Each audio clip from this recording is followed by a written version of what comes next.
Removing this gauge cluster is super easy. Just 2 bolts up top or screws, and then it just pulls out, like it pops out. You just pull this. But yeah, if you're building a spoon themed Integra or an EG or an EK and you need the cluster, you're gonna want to spend the money on it. And that's just how this goes usually, and this is why people spend the money on these clusters. But yeah, I think these things are going for around, I would say, since this one's super clean and low kilometers, this will go for about 12 G's. And that's even like on the mid end. On the high end, I can probably sell this for more. But I am not gonna sell it because I might build another Integra one day and I might need this cluster. Do I need to remove the bezel from the bottom? Oh no, I don't have to. Honda things. There you go. Now it'll pop out. There's the bezel. And then the cluster just needs 3 bolts to fasten. 1 there, 2, and then 3. And I keep calling it bolts, it's actually screws. So yeah, back to my story. This used to be like 800 bucks back in the day. And used, you could probably get them for a lot cheaper. But yeah, now they're like 12 G's. I know Jose just sold one recently. I think he was asking 11.5, and that was a higher mileage one.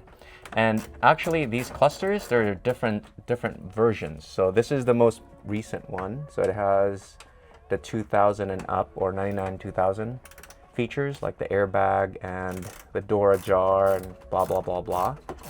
Other clusters won't have that. So if you know your Hondas, then you really need to find the proper cluster for your year if you're building, like, say, a themed build that's period correct.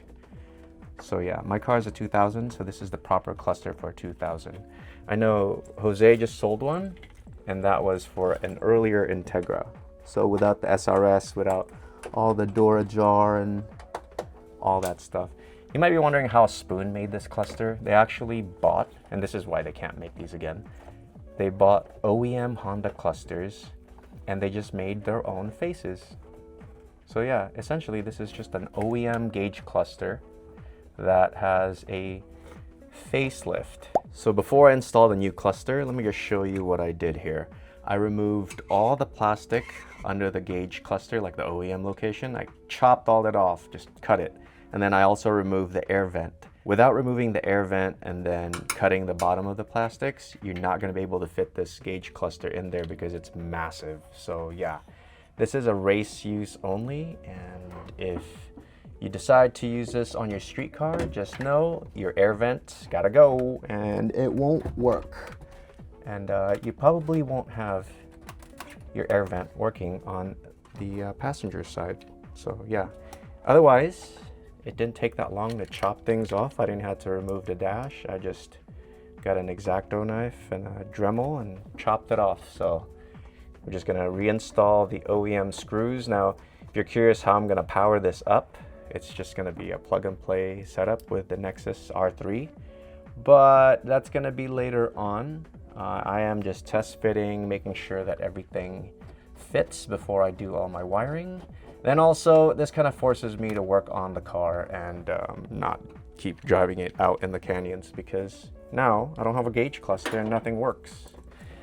So I'm kind of forced to finish this if I want to go drive it again. So yeah, there's that. So all the OEM screws go back in. I'm not gonna tighten this like crazy because I'm gonna take all this off again.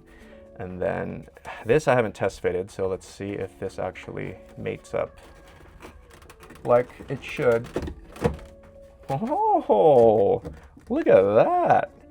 Well, I mean, I'm cutting off like some of the bottom and the corners and stuff, but it's okay. Let's pop this back on. Yeah, that's nice. Yeah, there you go. Everything's installed. And then obviously I'm missing 2 screws up here, which I'll just replace right now because I know if I don't, I'm gonna freaking lose it and gonna have to try to find it later. And this isn't like a regular screw that you can just find anywhere. It's got like a certain length, and it's also black, so it hides under there. So here's a close-up of the install, nice and tight, all the way in the bottom right there. Up top, the gauge surround fits just right.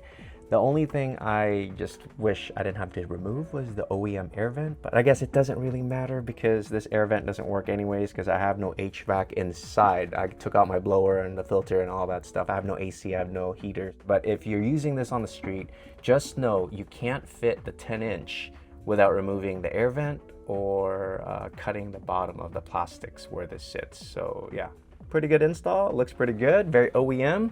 Next, we're gonna swap out all my wiring in the engine bay.